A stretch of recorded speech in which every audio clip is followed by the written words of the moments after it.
JD Vance faz uma defesa forte das políticas econômicas de Trump.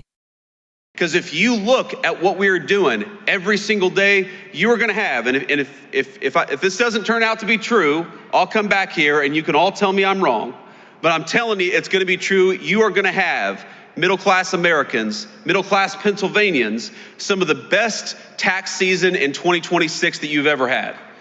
Because if you look at no taxes on overtime, no taxes on tips, when we talk about no taxes on your auto loans if you buy an American-made car, now those are political words. I'm sure you've heard them on TV, but starting with tax season in just a couple of weeks, you're going to see that in your tax refund. That's what that means. More money in your pocket because you've got a president and a Congress that are fighting for you for a change, and that's exactly what it should be.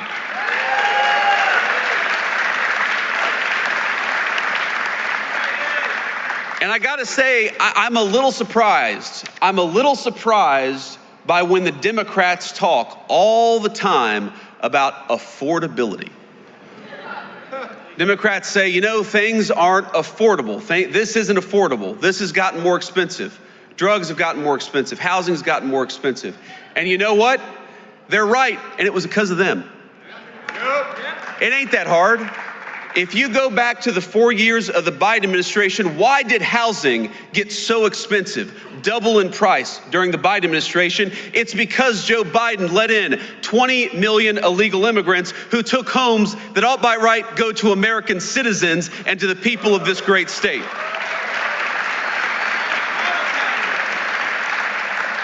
When we talk about why did health care get so unaffordable during the Biden administration, it's because Joe Biden allowed prescription drug companies to take advantage of this country. You know, Europeans were paying way less for prescription drugs than our American citizens. It took Donald J. Trump to haul those pharmaceutical executives into the Oval Office and say, no more. Europe's going to pay more for drugs and America's going to pay less for drugs because we got to fight for the American people for a change.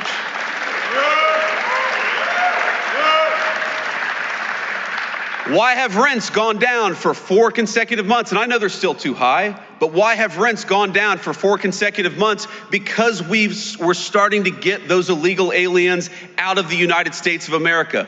Those criminals, those gang members, those people who are taking homes that ought by right go to the people in this room and your children and your grandchildren. It's simple economics. If you have fewer people, fewer illegal aliens trying to buy homes, that means American citizens are going to finally be able to afford a home again.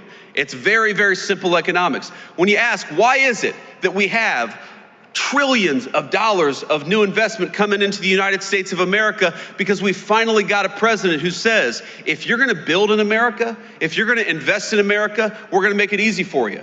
But if you're not going to build anything in America, if you're going to try to ship an American job overseas, then we are going to penalize you for doing something overseas that you ought to do in the United States of America. That's why we've got so much money coming in.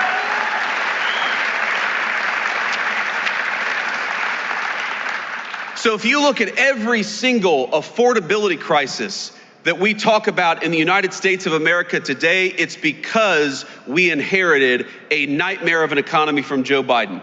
The highest peacetime debt and deficits in the history of the United States of America, that blows the door off inflation. The highest energy prices in the history of the United States of America. We are in one of the great energy regions in the entire world, not just in America, in the entire world. You know why energy prices are lower? You know why gas prices have come down so much? Because we finally got an American president who wants to invest in American energy and American workers instead of green energy boondoggles that are produced overseas. Thank you. So on all these things, my point, ladies and gentlemen, is that we are making progress. I remember my grandmother in times like this of the holidays. Of course, I think a lot of us remember the loved ones that we've lost. I remember my dear Mamaw, that's what I called her. And I was in a particularly hard math class in high school. And she said, what do you need to do well in this class? My grades weren't so good. And she went out, even though she could not afford even the essentials in life, she went out and got me a calculator, a very expensive calculator, so that I could do well in this math class. I remember what it feels like for American families when you have the government take $3,000 out of your pocket through higher taxes and higher inflation. I know what it's like for a woman who's trying to support a grandson but can't afford her prescription drugs because pharmaceutical companies are taking advantage of the United States of America.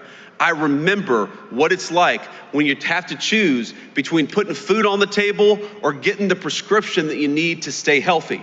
And that is not a life that Donald Trump or I want for the citizens in the greatest country in the world. We want you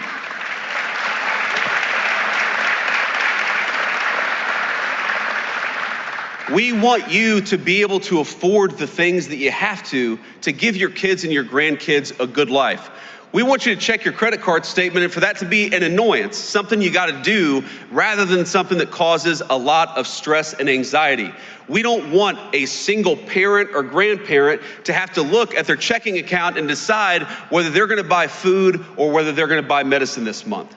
We are fighting for you every single day. Este site pode ajudar você a melhorar sua leitura e compreensão auditiva em inglês. Com inteligência artificial, ele divide as frases em partes menores e fáceis de entender. Na ferramenta de reprodução, você pode ajustar a velocidade, pausar ou voltar para entender cada frase. O site oferece tradução para 20 idiomas, facilitando o aprendizado. É só digitar inglês.com no navegador e experimentar.